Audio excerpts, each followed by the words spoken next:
Bueno, es un placer, la verdad es un honor, así que le agradezco al Instituto Gama y a Jorge Nagel por haberme invitado, realmente, especialmente porque es un posgrado que ahora cubre el tema principal de interés mío, que es la neurociencia, así que realmente es una alegría estar y poder contribuir con una pequeña charla. Antes de hablar específicamente de la charla, me gustaría puntualizar sobre tus inicios acá en la ciudad y sobre tu carrera y la proyección que tuvo también en España, puntualmente en Barcelona.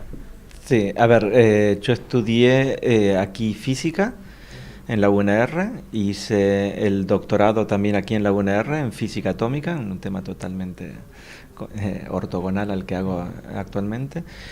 Y al terminar el doctorado, de hecho un día después de terminar el doctorado, tomé el avión y me fui a Francia, estuve en Bordeaux un tiempo de postdoc, todavía trabajando en física atómica, y luego estuve 2 años en Frankfurt con una beca del Alexander von Humboldt para hacer un postdoc también en física atómica, y luego me quedé en Alemania trabajando en Múnich en investigación y ya me había pasado al tema de neurociencias. Y trabajé en Múnich durante 15 años en el tema de neurociencia, de hecho creé ahí el grupo de neurociencia teórica y luego hice 2 doctorados más, uno en ciencias de la computación teórica, ya en los temas de aprendizaje, o sea, más por el lado de inteligencia artificial, y luego hice psicología y un doctorado en neuropsicología en Múnich. Y luego de mi tiempo en Múnich pasé a Barcelona, finalmente, hace ya 11 años. Estudiando las neurociencias, algo que la gente quiere saber también y muchos están tratando de saber cómo funciona el cerebro, ¿no? Y muchos están tratando de descubrirse. ¿Qué importancia tiene esto también de que la gente se interese por saber cómo es su cerebro y de qué manera está constituido? Para mí es una de las preguntas fundamentales de cualquier ser humano, digamos, independientemente que sea científico o no. Digamos, a cada uno le interesa tratar de conocer por qué es como es y por qué actúa como actúa y por qué funciona como funciona. Y aparentemente eso tiene que ver con el cerebro.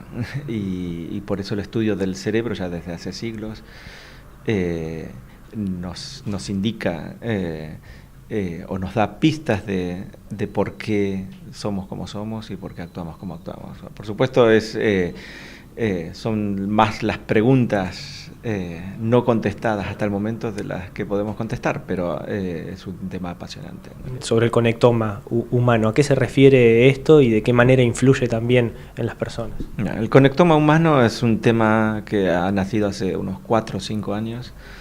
En Estados Unidos y lo que se trata de ver a través de métodos de neuroimagen es cómo es la estructura del cerebro, o sea, cómo es el cableado del cerebro, cómo están conectadas, de ahí la palabra conectómica o conectoma, cómo están conectadas las diferentes neuronas o los diferentes grupos neuronales. Y lo que sabemos que esa conectividad, si bien cumple un patrón y es muy parecida en la mayoría de los humanos, hay diferencias entre humano y humano, y de hecho va cambiando a lo largo de la vida. Y de hecho tiene aplicaciones clínicas porque si se dan diferentes tipos de cableados o de conectómicas diferentes, uno puede llegar a tener diferentes tipos de daños cerebrales, con lo cual el gran interés en el conectoma es, por un lado, en neurociencias básicas, de manera de darnos el plano de cómo se computa la información en el cerebro, y por el otro lado, desde el punto de vista de aplicaciones clínicas, para saber cuándo el plano estándar no se cumple, por qué no se cumple, y poder diagnosticar o incluso poder darnos un indicio de cómo repararlo. Llevándolo a términos barriales, podríamos decirles, si tenemos una mejor conexión, vamos a tener un mejor rendimiento. Sí, muy barrial. Demasiado barrial. Pero bueno. Pero sí, en definitiva sí. Lo que importa es en general quién está conectado con quién y con qué eficiencia. Pero ¿Y de sí. qué manera se puede generar una mejor conexión?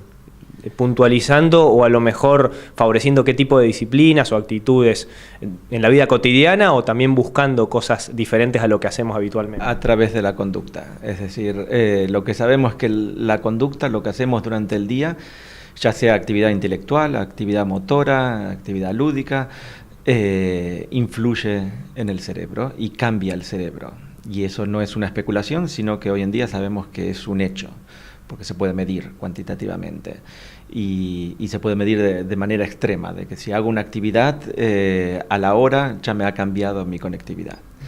Con lo cual quiere decir que tenemos que pensar bien las cosas que hacemos durante el día para ver lo que seremos a la noche. En relación al uso del cerebro, muchas veces uno escucha que usamos un mínimo porcentaje de la totalidad del cerebro. ¿Esto es realmente así o no? ¿O es un mito? Yo creo que es un mito. No conozco ninguna publicación y leo de 20 publicaciones diarias, con lo cual, y de hace muchísimos años, y jamás he visto una comprobación cuantitativa de ese mito, digamos. No, al contrario, todo lo que he visto es que todo el cerebro se utiliza. De hecho, una forma de caracterizar la conectómica es a través de lo que hace el cerebro cuando está en reposo y lo que se ve que está masivamente activo, o sea, yo creo que es un mito absolutamente falso. Recién hablamos de un mejor rendimiento, pero ¿de qué manera juegan estas técnicas para prevenir enfermedades en un futuro relacionadas al rendimiento del cerebro?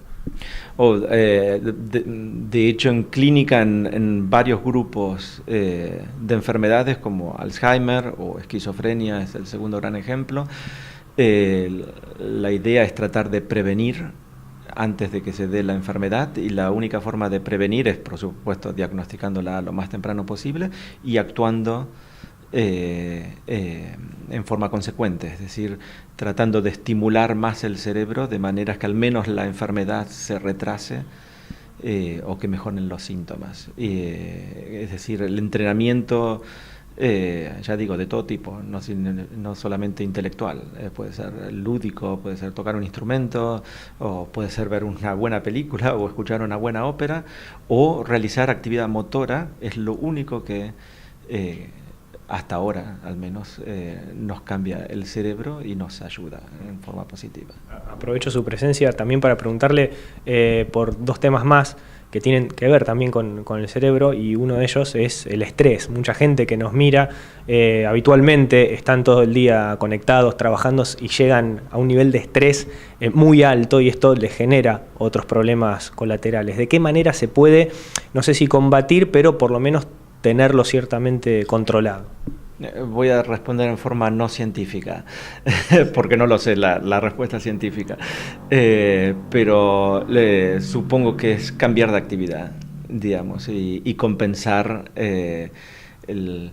lo que nos estresa, que es producto de una actividad focalizada y de las responsabilidades, con actividades extras, que puede ser deporte o puede ser música. En el caso particular mío es la música. Perfecto.